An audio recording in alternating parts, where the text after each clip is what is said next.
Alléluia, Alléluia, Alléluia.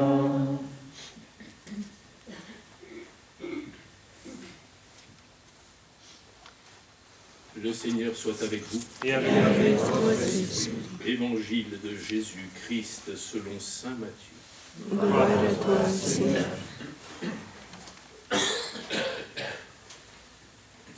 En ce temps-là, Jésus disait à ses disciples, « Ne pensez pas que je sois venu abolir la loi ou les prophètes.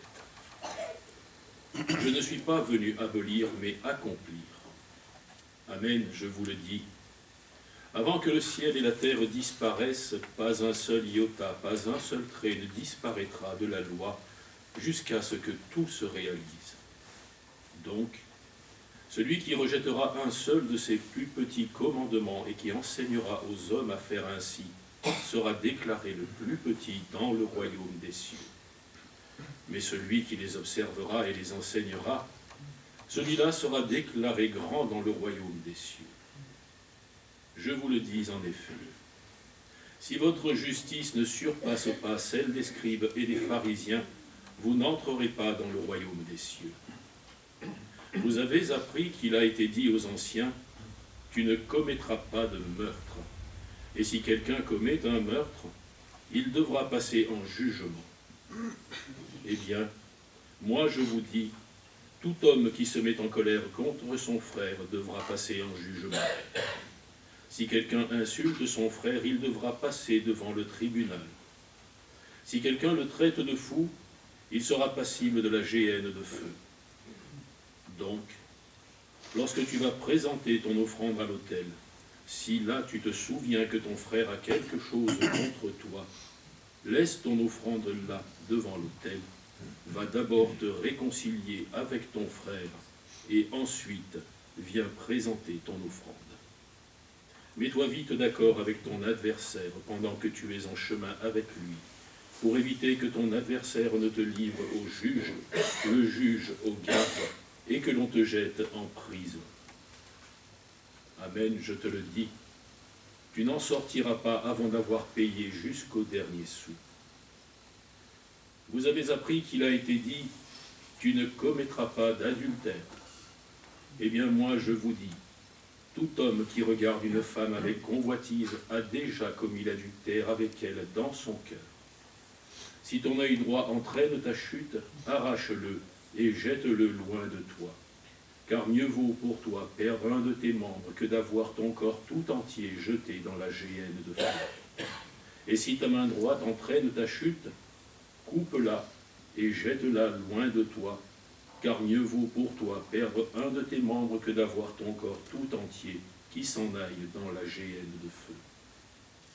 Il a été dit également, si quelqu'un renvoie sa femme, qu'il lui donne un acte de répudiation. Eh bien, moi je vous dis, tout homme qui renvoie sa femme, sauf en cas d'union illégitime, la pousse à l'adultère. Et si quelqu'un épouse une femme renvoyée, il est adultère. Vous avez encore appris qu'il a été dit aux anciens, tu ne manqueras pas à tes serments, mais tu t'acquitteras de tes serments envers le Seigneur. Eh bien, moi je vous dis de ne pas jurer du tout, ni par le ciel, car c'est le trône de Dieu, ni par la terre, car elle est son marchepied, ni par Jérusalem, car elle est la ville du grand roi. Et ne jure pas non plus sur ta tête, parce que tu ne peux pas rendre un seul de tes cheveux blancs ou noirs. Que votre parole soit oui, si c'est oui, non, si c'est non. Ce qui entend plus vient du mauvais. Acclamons la parole de Dieu.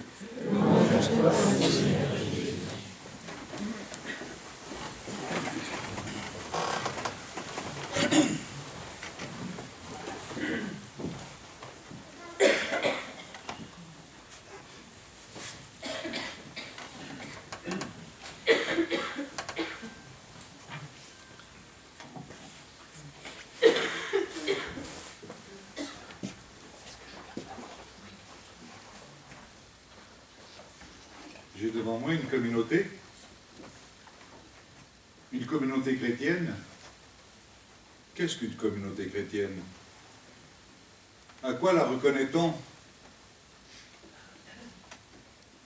Que sommes-nous invités à vivre, chacune, chacun, mais également ensemble?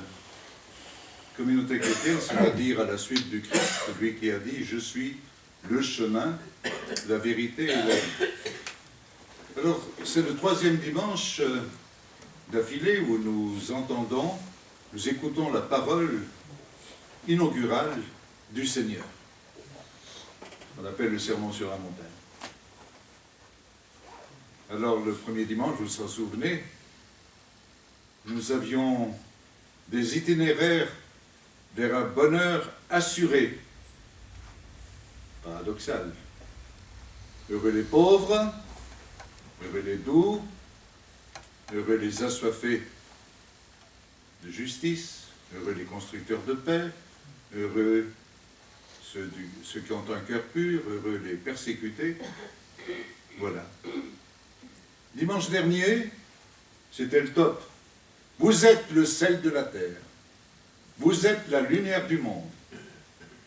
De quoi nous croire les champions des valeurs qui allaient donner de la saveur à notre humanité et l'éclairer. Aujourd'hui, retour de manivelle, douche froide. Vous avez entendu ce que nous a dit le diacre Patrick? Ce n'est pas lui qui l'a inventé, il l'a lu dans l'Évangile. Impressionnant, n'est-ce pas? Je pense que vous, comme moi, nous avons été touchés, frappés, mais... Et pourtant, ça s'adresse à nous, qui voulons être communauté chrétienne. Ça nous invite à vivre vraiment en chrétien. Alors, s'agit-il de réussir dans la vie, selon les critères mondains, selon la sagesse du monde, dont nous parlait saint Paul dans la 2e lecture? Ces critères humains auxquels nous risquons tellement de nous conformer tant ils sont envahissants et omniprésents? Ou s'agit-il de réussir notre vie selon les critères du royaume qui n'est pas de ce monde? Que venons-nous d'entendre? Jésus nous parle d'un accomplissement. Un accomplissement qu'il est venu accomplir pour nous, mais aussi avec nous. Alors, où est-ce que Jésus veut-il nous emmener? À ne pas nous contenter des apparences, mais à travailler notre esprit et notre cœur, afin qu'ils soient réellement ceux d'un fils, d'une fille, d'un même Père. Travailler notre esprit et notre cœur, nos pensées, nos paroles, nos regards, nos gestes, pour qu'ils soient vraiment fraternels. Et alors nos célébrations seront vraiment authentiques. Vous avez entendu à la fin de la lecture, si lorsque tu te présentes à l'autel, lorsque tu viens à la messe, tu te souviens non pas que tu as quelque chose contre ton frère, mais que ton frère ou ta sœur ont quelque chose contre toi, va d'abord te réconcilier avec ton frère, ensuite tu viendras à la messe. Ça m'a toujours impressionné parce que j'ai toujours l'impression d'être en faute. Qui n'a pas quelque chose contre moi? À qui n'ai-je pas donné l'occasion d'avoir quelque chose contre moi? Et d'abord, quand sais-je? Au moins, si je le sais, je puis faire la démarche. Mais en tout cas, ça nous oblige à être dans la simplicité, dans l'humilité lorsque nous venons. Nous ne sommes pas des grands. Nous ne sommes pas la lumière du monde. Nous ne sommes pas le sel de la terre, autant que nous devrions l'être.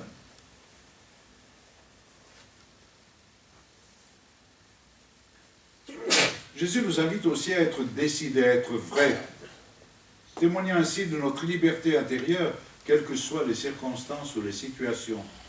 Que votre oui soit oui, que votre non soit non.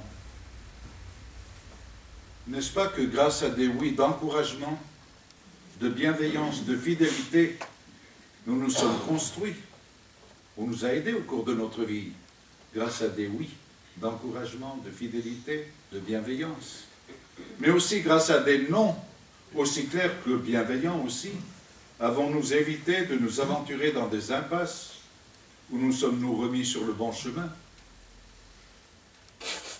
que votre oui soit oui, que votre non soit non. Ce sera la manière de nous ajuster à ce que Dieu attend de nous. Tout à l'heure, nous allons dire dans le Notre Père, tous ensemble, fils et filles d'un même Père, que ta volonté soit faite sur la terre comme au ciel.